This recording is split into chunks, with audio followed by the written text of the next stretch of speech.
Muy buenas noches, amados hermanos. Qué alegría estar nuevamente juntos aquí para avanzar en nuestra serie de lecciones, estudios sobre la vida de Cristo. Hoy avanzamos ya a una lección más. Esta es nuestra lección número 25 y lleva por título El bautismo de Jesús, estudios sobre la vida de Cristo. Esta lección está basada en Mateo 3, 13 al 17, en Marcos 1, 9 al 11 y en Lucas 3, 21 al 23.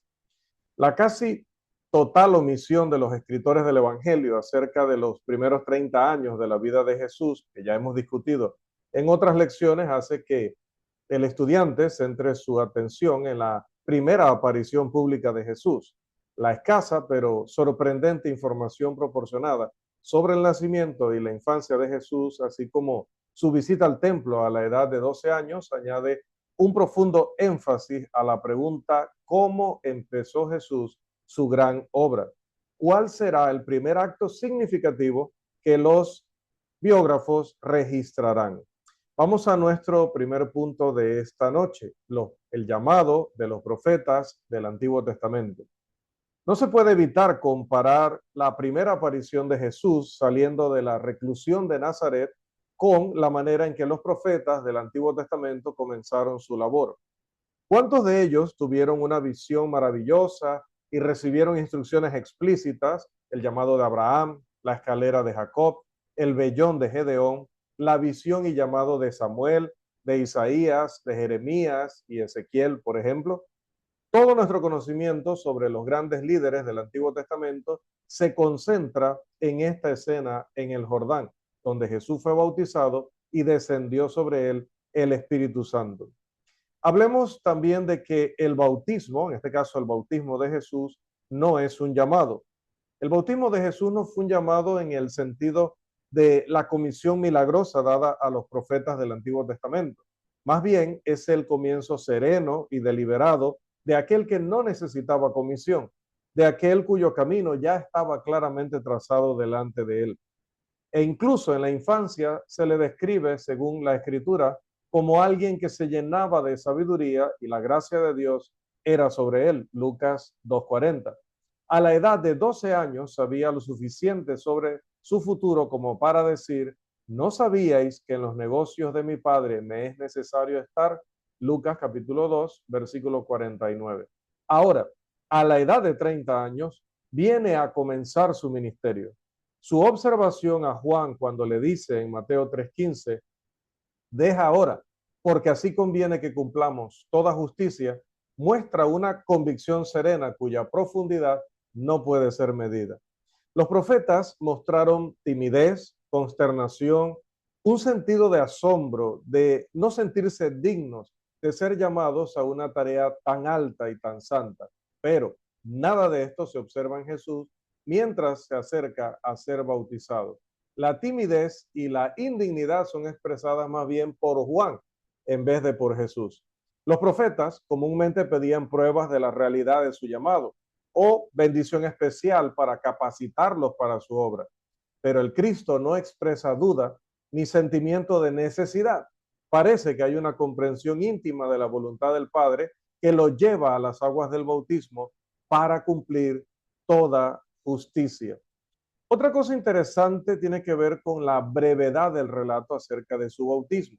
El Nuevo Testamento ofrece exactamente 10 versículos como el registro histórico del bautismo de Jesús. Lucas narra la historia en 2 versículos, Marcos en 3 y Mateo en 5 versículos.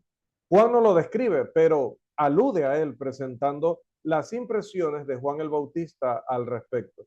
La historia es tan clara y simple que no parece necesitar explicación y, sin embargo, la interpretación del evento, su significado en la vida de Jesús, es sumamente difícil. Hablemos de ello.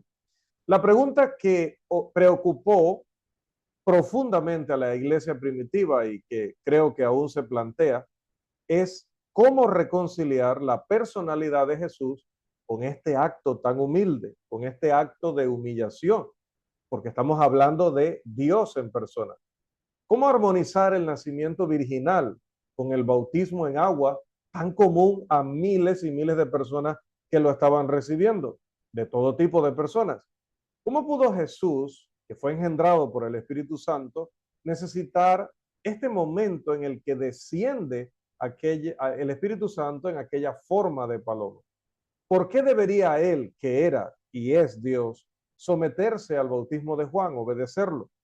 ¿Cómo relacionar esta acción humilde con sus reclamos de preeminencia absoluta? ¿Cómo reconciliar la gran misión de Jesús como Salvador con esta aceptación del bautismo a manos de otra figura religiosa como si él mismo necesitara salvación? ¿Cómo conciliar las afirmaciones de Jesús y de los escritores del Nuevo Testamento que dicen que vivió una vida sin pecado con su aceptación deliberada de este bautismo que era, según la Escritura, de arrepentimiento para perdón de pecados? Marcos capítulo 1, versículo 4. Juan el Bautista sintió la tensión de estas preguntas. Aunque no reconocía que Jesús era el Cristo, sabía por revelación profética que Jesús era sin pecado y que no necesitaba su bautismo, porque llegó a decirle en Mateo capítulo 3, versículo 14, yo necesito ser bautizado por ti, ¿y tú vienes a mí? Juan no había sido bautizado. Era evidentemente necesario que su comienzo fuera independiente.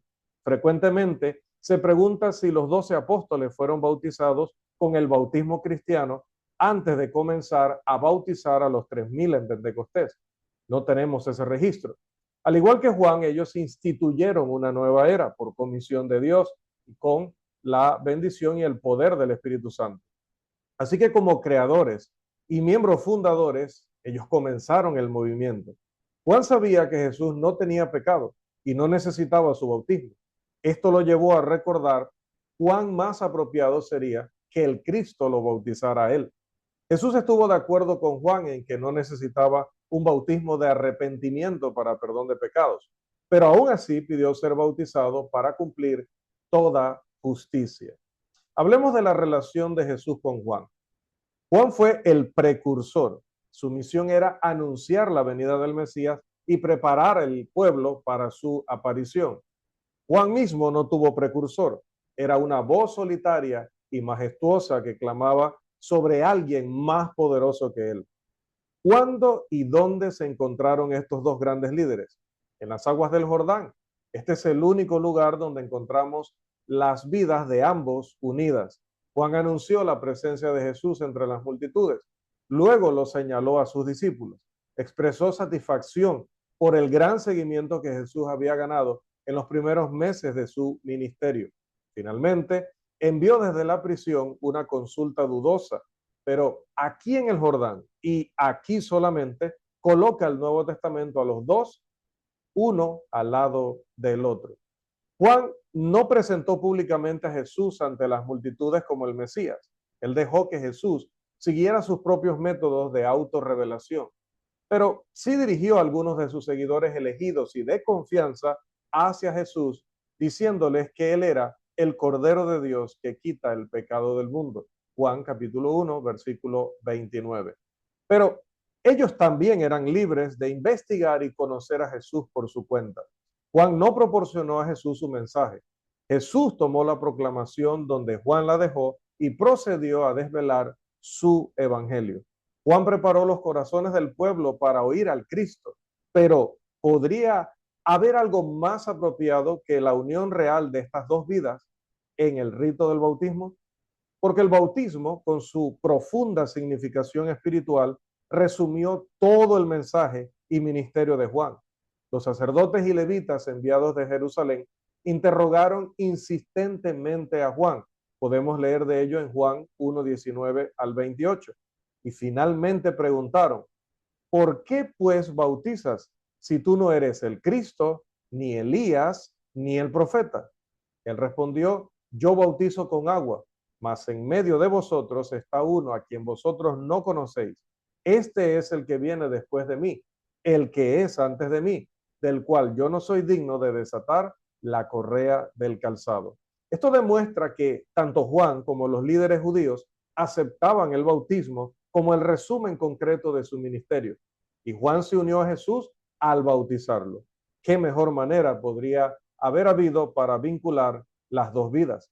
El bautismo de Jesús con el correspondiente descenso del Espíritu Santo reveló a Jesús ante Juan como el Cristo o el Mesías. A las multitudes él les dijo: en medio de vosotros está uno a quien vosotros no conocéis. Juan 1:26. A sus discípulos declaró: y yo no le conocía, mas para que fuese manifestado a Israel, por esto vine yo bautizando con agua. Juan sabía que Jesús era sin pecado y no necesitaba su bautismo. Por eso le dice: tú vienes a mí. Pero Juan no era consciente completamente de que Jesús era el Cristo, porque dice: yo no le conocía. Y Dios había dispuesto que Jesús fuese revelado a Juan en el acto del bautismo y el descenso del Espíritu Santo en forma de paloma. En el momento de su ingreso a la tumba de agua, fue revelado de manera gloriosa como el Cristo, para que Juan, por medio de esta señal infalible, pudiera identificarlo, dirigir sus seguidores hacia él y ayudar aún más a su ministerio. Hablemos de la relación de Jesús con las multitudes. ¿Fue Jesús bautizado en presencia de las multitudes? El comentarista y analista bíblico Alfred Plomer presenta la interesante idea de que se trató de un bautismo privado.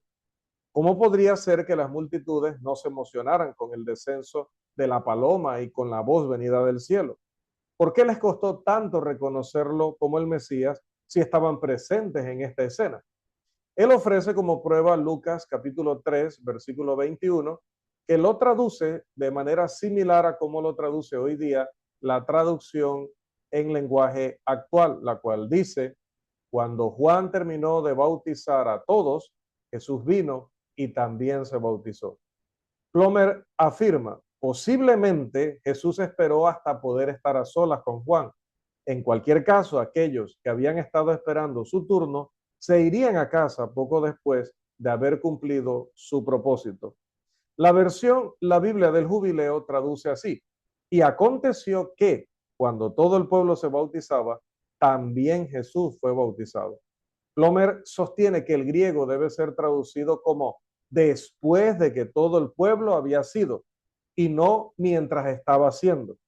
Él estaba evidentemente en lo correcto.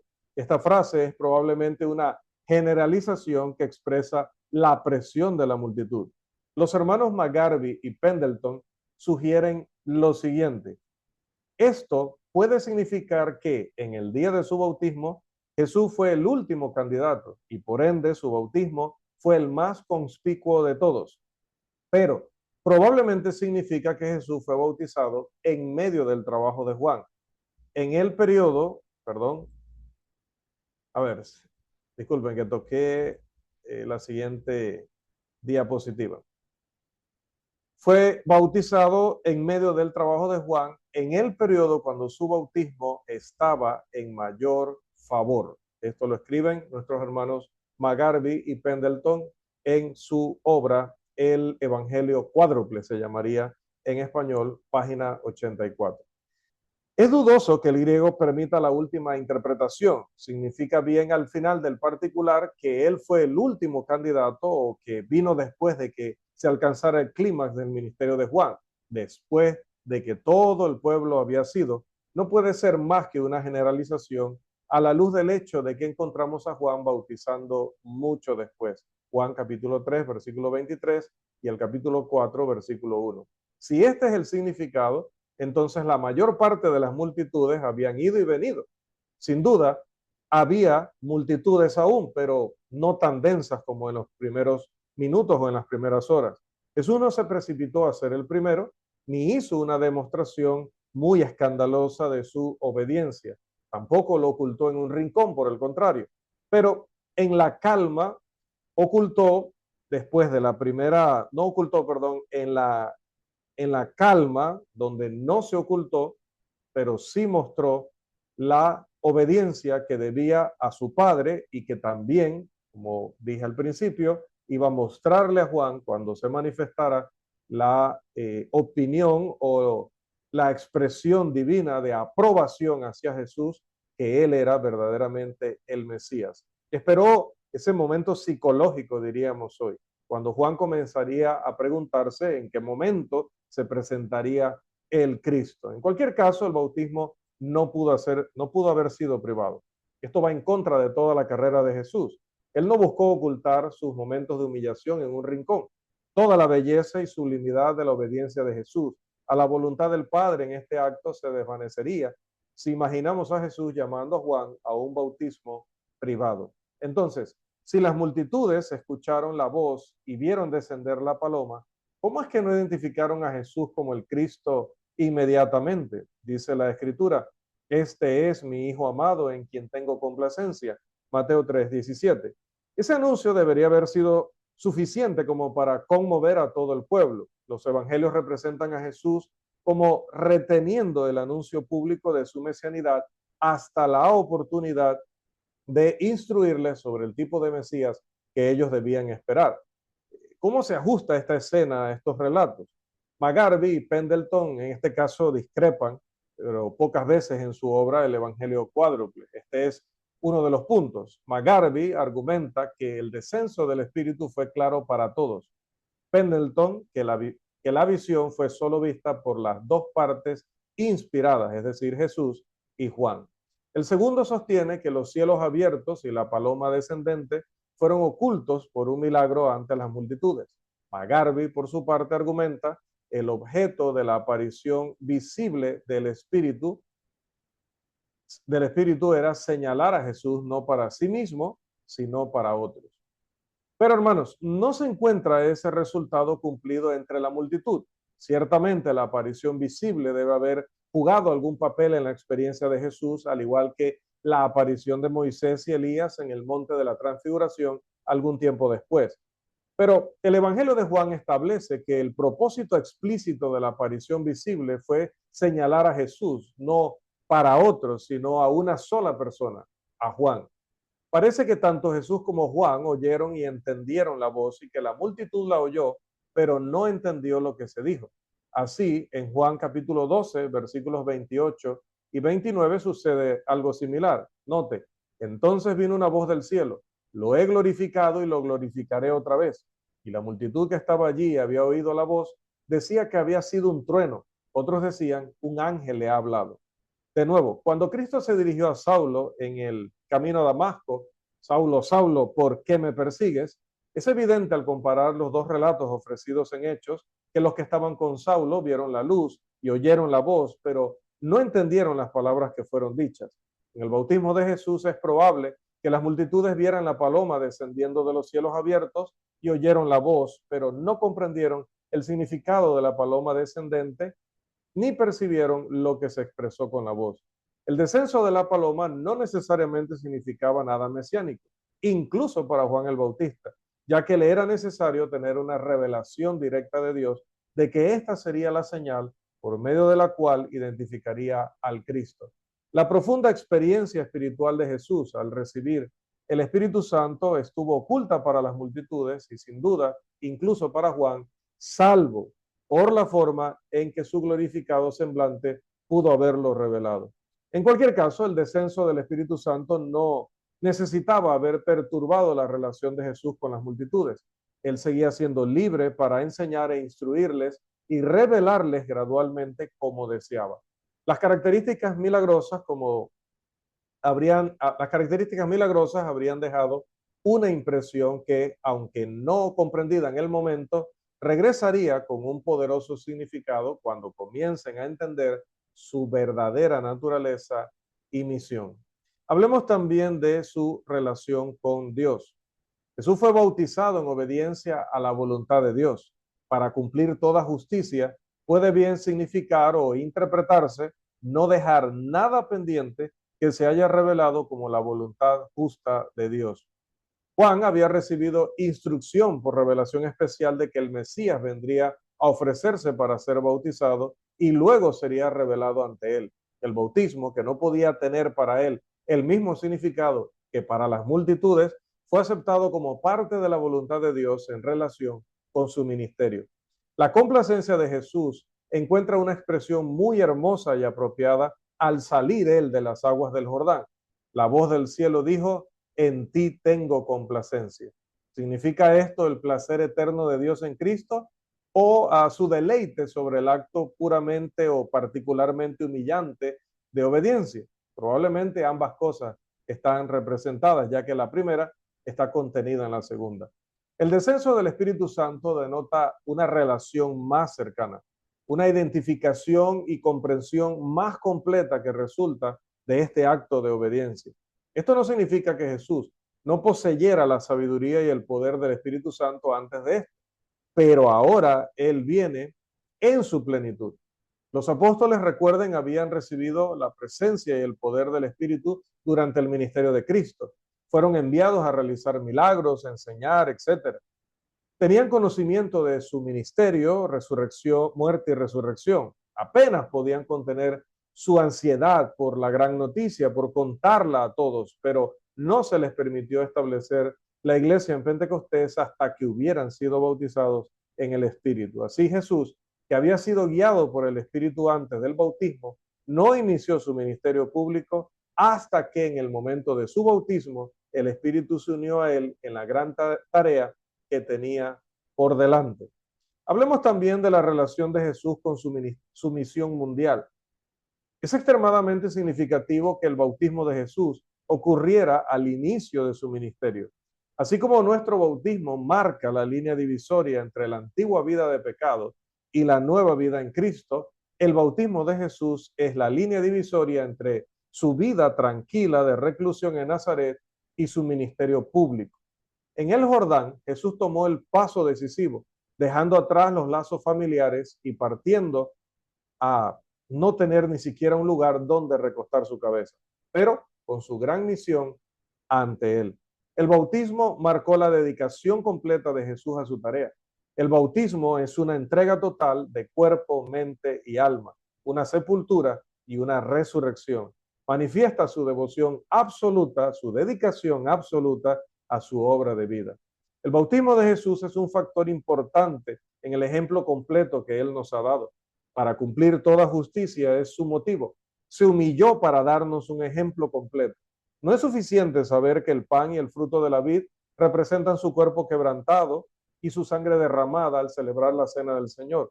Nuestros corazones retroceden a la sala superior, así como al Calvario, y nos deleitamos al recordar que Él mismo compartió aquella primera cena con el pequeño grupo de apóstoles. Así, en su bautismo, se unió no solo con Juan, las multitudes y Dios mismo, sino también con todos nosotros.